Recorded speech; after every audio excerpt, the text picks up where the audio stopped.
एक लड़के को अचानक पता चलता है कि वो 80 साल और जिंदा रहेगा। ये जानकर वो बिना एक सेकंड गंवाए सीधे 100 मीटर ऊंची बिल्डिंग से कूद पड़ता है और गजब, वो बिल्कुल सीधा जाकर एक मालवाहक ट्रक पर गिरता है और जिंदा बच जाता है। इस अनुभव से उसका कॉन्फिडेंस इतना बढ़ता है कि अगली बार वो 10,000 मीटर की ऊंचाई से छलांग लगा देता है, लेकिन इस बार उसे हवा में ही एक प्लेन पकड़ लेता है। लेकिन कहानी यहीं खत्म नहीं होती। अब मिलते हैं एक दूसरी लड़की से, जिसे एक ऐप से पता चलता है कि उसकी जिंदगी में सिर्फ 3.5 घंटे बाकी हैं।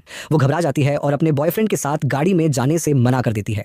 तभी उसके फोन पर एक नोटिफिकेशन आता है, आपने यूजर एग्रीमेंट का उल्लंघन किया है। जब वो दोबारा ऐप खोलती है तो देखती है कि सिर्फ 1 मिनट बचा है। घबराई हुई वो भागकर घर आती है, फोन बार बार बजता है और तभी पीछे से कोई अनदेखी ताकत उसे उठा लेती है। फोन पर काउंटडाउन खत्म होता है और लड़की की मौत हो जाती है। उधर उसका बॉयफ्रेंड उसी वक्त कार एक्सीडेंट में मारा जाता है। कार में एक बड़ा सा लकड़ी का टुकड़ा ठीक उसी सीट को चीरता है जहां लड़की को बैठना था। इसके बाद कहानी जुड़ती है एली से, जिसे एक और लड़की बताती है कि ये ऐप सच में मौत की टाइमिंग बताता है।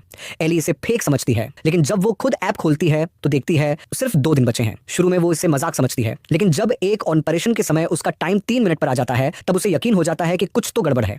और तभी फिर से नोटिफिकेशन आता है, आपने नियमों का उल्लंघन किया है। उसी वक्त शीशे में उसे एक परछाई दिखाई देती है और अचानक शीशा टूट जाता है। वो भागती है, लेकिन हर दरवाजा बंद हो चुका होता है।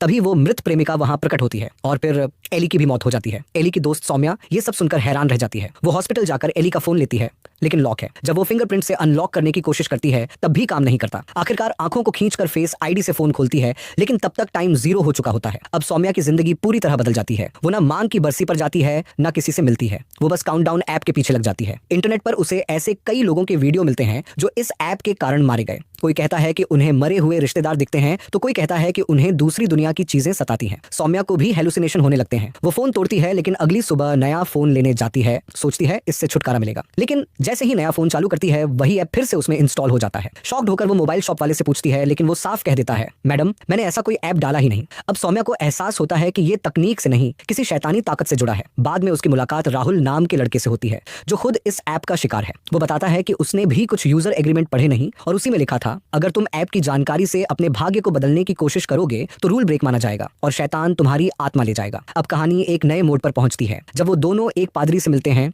जो बताता है कि इसका जिक्र एक प्राचीन किताब में है। वहां एक राजकुमार ने भी भविष्य जानकर अपनी मौत टालनी चाहिए थी, लेकिन शैतान ऑडिन ने अंत में उसे भी खत्म कर दिया। लेकिन पादरी के पास एक उपाय है, अगर कोई शख्स काउंटडाउन खत्म होने के बाद भी जिंदा रह जाए तो शैतान का झूठ साबित होगा और शाप टूट जाएगा।